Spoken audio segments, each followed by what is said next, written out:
Assalamualaikum warahmatullahi wabarakatuh. J-Corners, peristiwa perlawanan rakyat Ambarawa dan pasukan TKR Tentara Keamanan Rakyat terhadap sekutu yang terjadi di Ambarawa, sebelah selatan, Jawa Tengah. Peristiwa ini bermula ketika pasukan sekutu yang diboncengi NICA, Netherlands Indies Civil Administrations, berusaha membebaskan orang-orang Belanda yang ditahan Jepang. Setelah bebas, para tahanan ini kemudian dipersenjatai. Mengetahui hal itu, para pemuda Ambarawa dan TKR menjadi marah dan pertempuran pun tidak dapat dihindari.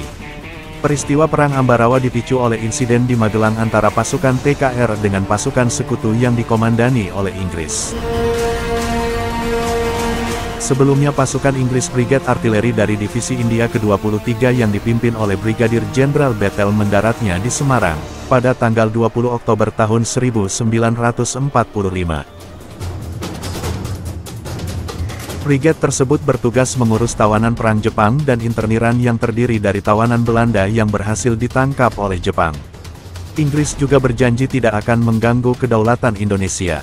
Pemerintah Indonesia memperkenankan Brigadir Bethel untuk mengurus tawanan perang yang ada di penjara Ambarawa dan Magelang. Setelah menemukan tempat bekas tawanan perang, mereka langsung membebaskannya dan yang dibebaskan adalah orang Belanda, terutama kaum mudanya yang telah dipersenjatai oleh sekutu. Setelah mereka dibebaskan, para tawanan ini dipakai untuk menindas gerakan kemerdekaan bangsa Indonesia di berbagai negeri, terutama di daerah Magelang. Perbuatan tersebut menyebabkan terjadinya pertempuran-pertempuran melawan tentara sekutu dan Belanda di Magelang. Merasa keberada di atas angin, karena kedatangan pasukan Inggris, pasukan Belanda mulai membuat keonaran dengan menculik dan menyiksa sekelompok pemuda Magelang. Perbuatan semena-mena tersebut mengakibatkan kemarahan masyarakat Magelang, sehingga rakyat di bawah komando BKR, Badan Keamanan Rakyat, terjun dalam medan pertempuran, untuk menyerang markas batalion di Tuguran, Susteran dan Hotel Montagne, serta di alun-alun kota Magelang. Dalam pertempuran di Magelang ini banyak memakan korban, namun melihat perlawanan BKR bersama rakyat Magelang yang selalu bersama dan sangat kompak, membuat kekhawatiran musuh membesar dan terpaksa meminta bantuan ke Semarang untuk melakukan serangan dengan menggunakan pesawat terbang. Tapi, karena perlawanan rakyat bersama BKR, begitu hebat menyebabkan pasukan sekutu dan Belanda tidak berdaya di Magelang. Untuk menyelamatkan tentara dan petinggi penting, sekutu dan Belanda akhirnya meminta berunding kepada pemerintah Republik Indonesia. Usaha sekutu terwujud, pada tanggal 2 November tahun 1945 diadakan perundingan antara pemerintah Republik Indonesia dengan pihak sekutu di Magelang. Perundingan tersebut menghasilkan kesepakatan gencatan senjata atau berdamai dalam waktu yang tidak ditentukan, dan perdamaian ini dilakukan karena sama-sama menguntungkan kedua pihak dan hal-hal penting lain, selanjutnya akan diurus oleh negara Indonesia. Perundingan dan gencatan senjata dan tercapai kata sepakat yang dituangkan ke dalam 12 pasal, diantaranya adalah sebagai berikut. 1. Pihak sekutu tetap akan menempatkan pasukannya di Magelang, untuk melakukan kewajibannya melindungi dan mengurus evakuasi Allied Prisoners Wars and Interners, APWI tawanan perang dan interniran sekutu. 2. Jalan Raya Magelang Ambarawa terbuka bagi lalu lintas Indonesia sekutu. 3. Aktivitas NICA tidak akan diakui sekutu dalam badan-badan yang berada di bawahnya. Setelah ada pasal tersebut, ternyata pihak sekutu justru ingkar janji. Sekutu memanfaatkan kesempatan dan kelemahan dalam pasal-pasal itu untuk menambah jumlah pasukannya di Magelang. Pertempuran Ambarawa pecah antara pasukan TKR di bawah pimpinan Mayor Sumarto melawan tentara sekutu yang telah melakukan penyerangan pada tanggal 20 November tahun 1945. Pada tanggal 21 November pasukan sekutu yang berada di Magelang ditarik ke Ambarawa di bawah perlindungan pesawat tempur. Keesokan harinya, tanggal 22 November tahun 1945, pertempuran berkobar di dalam kota dan pasukan sekutu melakukan pengeboman terhadap kampung-kampung yang berada di Ambarawa. Pasukan TKR bersama para pemuda yang berasal dari Boyolali, Salatiga, Kartasura bertahan di kuburan Belanda sehingga membentuk garis medan sepanjang garis rel kereta dan membelah kota Ambarawa. Sementara itu, dari arah Magelang dan Divisi V, Purwokerto di bawah pimpinan Imam Adrongi melakukan serangan fajar pada tanggal 21 November tahun 1945 dengan tujuan memukul mundur pasukan yang berkedudukan di Desa Pingit. Pasukan Imam Adrongi berhasil menduduki desa dan merebut desa-desa sekitarnya. Selain itu, Batalion Imam Adrongi meneruskan gerakan pengejarannya. Kemudian disusul 3 batalion yang berasal dari Yogyakarta, yaitu Batalion 10 Divisi 3 di bawah pimpinan Mayor Soeharto, Batalion 8 di bawah pimpinan Mayor Sarjono, dan Batalion Sugeng.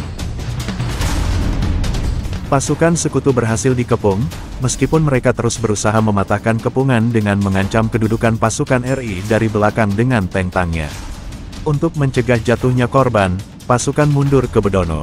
Dengan bantuan resimen kedua yang dipimpin oleh M. Sarbini, Batalion Polisi Istimewa yang dipimpin Oni Sastroatmojo dan batalion dari Yogyakarta, gerakan musuh berhasil ditahan di Desa Jambu. Para komandan mengadakan rapat koordinasi di Desa Jambu, yang dipimpin oleh Kolonel Holland Iskandar. Rapat itu menyepakati pembentukan komando yang disebut Markas Pimpinan Pertempuran dan berlokasikan di Magelang. Sejak itu, Ambarawa dipecah menjadi 4 sektor, yaitu sektor utara, sektor selatan, sektor barat dan timur. Kekuatan pasukan bertempur dilakukan secara bergantian. Pada tanggal 26 November pimpinan dari pasukan Purwokerto Letnan Kolonel Isdiman gugur dalam pertempuran. Mendengar anak buah terdekatnya gugur, Kolonel Sudirman memimpin langsung pasukan Divisi Banyumas yang memiliki persenjataan terlengkap di antara divisi yang ada pada saat itu. Pertempuran tersebut berlangsung sengit. Untuk memukul mundur tentara sekutu, pasukan Indonesia yang dipimpin Kolonel Sudirman menggunakan taktik supit urang. Taktik gelar supit urang tersebut adalah pengepungan rangkap dari kedua sisi saat melawan tentara sekutu sehingga musuh benar-benar terkurung. Dilansir dari situs resmi Komando Daerah Militer Kodam 14 Hasanuddin, taktik supit urang merupakan taktik yang dilakukan dengan gerakan pendobrakan oleh pasukan pemukul dari arah selatan dan barat menuju ke arah timur menuju Semarang. Gerakan tersebut diikuti dengan gerakan penjempitan dari kanan dan kiri seperti seekor udang saat menjepit mangsanya. Selanjutnya, supit bertemu di bagian luar Ambarawa ke arah Semarang. Untuk menjalankan taktik ini, 4 kelompok yang terdiri dari beberapa pasukan berusaha membuat musuh benar-benar dalam kondisi terkurung dan komunikasi dengan pusat terputus.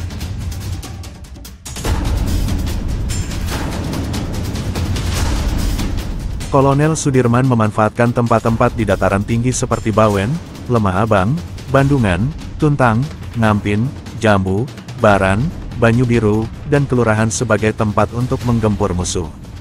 Kolonel Sudirman mengambil strategi taktik, supit urang, jepit udang terinspirasi dari strategi perang yang diterapkan oleh Angkatan Laut Majapahit.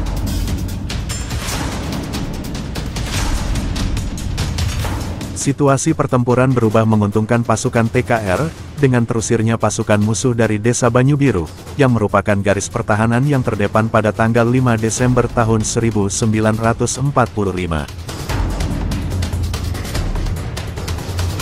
Setelah mempelajari situasi, pada tanggal 11 Desember tahun 1945 Kolonel Sudirman mengumpulkan para sektor.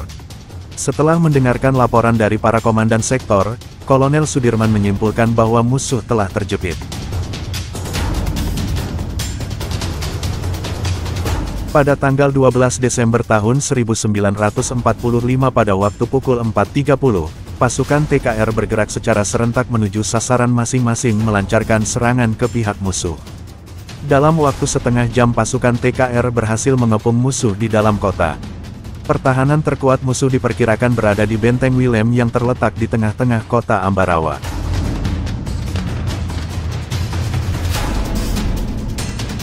Kemudian terjadi pengepungan di kota Ambarawa selama 4 hari 4 malam. Musuh yang terjepit berusaha keras untuk melakukan pertempuran. Lalu pada tanggal 15 Desember tahun 1945 musuh meninggalkan kota Ambarawa dan mundur ke Semarang. Pertempuran Ambarawa memiliki arti penting, disebabkan karena letaknya yang strategis. Jika musuh kembali lagi menguasai Ambarawa, mereka dapat mengancam 3 kota utama di Jawa Tengah, yaitu Surakarta, Magelang, dan Yogyakarta. Dalam pertempuran itu, pasukan TKR meraih kemenangan yang gemilang dan hal ini sekaligus mengantarkan Sudirman ke pucuk pimpinan TKR dan menunjukkan bahwa Republik Indonesia masih memiliki pasukan kuat yaitu TKR. Pertempuran di Ambarawa ini berhasil menaikkan moral pasukan TKR dan rakyat Indonesia untuk menjadi bangsa yang merdeka seutuhnya. Wassalamualaikum warahmatullahi wabarakatuh.